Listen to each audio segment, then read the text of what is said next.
The transition from breast milk onto solid food is a daunting task for any parent. Dr. Marika Ransom paid a visit to Tamlin Lippiatt Mall to hear how she's experiencing weaning her baby daughter Charlotte onto solids. So Tam, tell me a bit about your thoughts and feelings about putting Charlotte onto solid foods. In the beginning I was worried about doing things in the correct way and is she getting enough of the right nutrients, but now that we've taken the first step, things are going a little smoother and we're enjoying it now. It's more fun. Information overload is part of the reason why parents feel overwhelmed as they help their children through this important developmental milestone. However, there are certain guidelines which simplify the process. Kath McGaw is the country's leading pediatric dietitian and has helped countless moms and babies.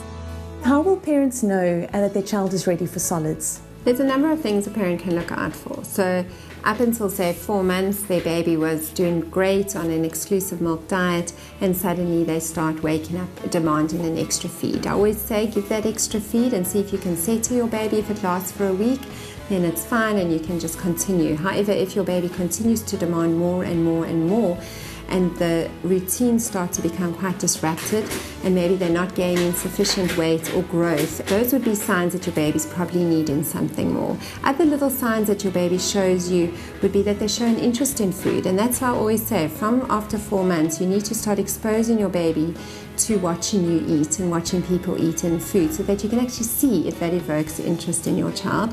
They obviously need to be able to keep their head up because it's very difficult to feed a floppy baby solids.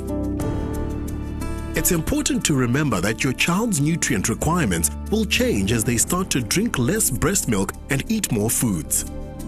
Which nutrients are the most important when my baby starts solid foods? The two main nutrients that we talk about when starting solids are proteins and iron, because those are two nutrients that breast milk becomes less and less efficient in. Iron-rich foods like spinach and protein in meat or yogurt can gradually be introduced into your baby's diet to incorporate these essential nutrients. Is it important to introduce new textures with new foods, and how do I introduce those new textures?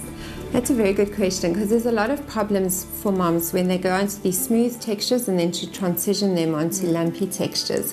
And what we are even encouraging these days is actually to start with more lumpy type textures. And so often what you find is by moms mashing the food versus liquidizing the food, it's not as smooth.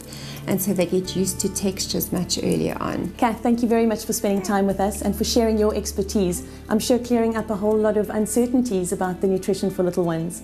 Moms, remember, if you've got any questions about what and how to feed your little ones, don't hesitate to ask your clinic sister, your GP or your pediatrician. Give your little one the best start to a healthy life.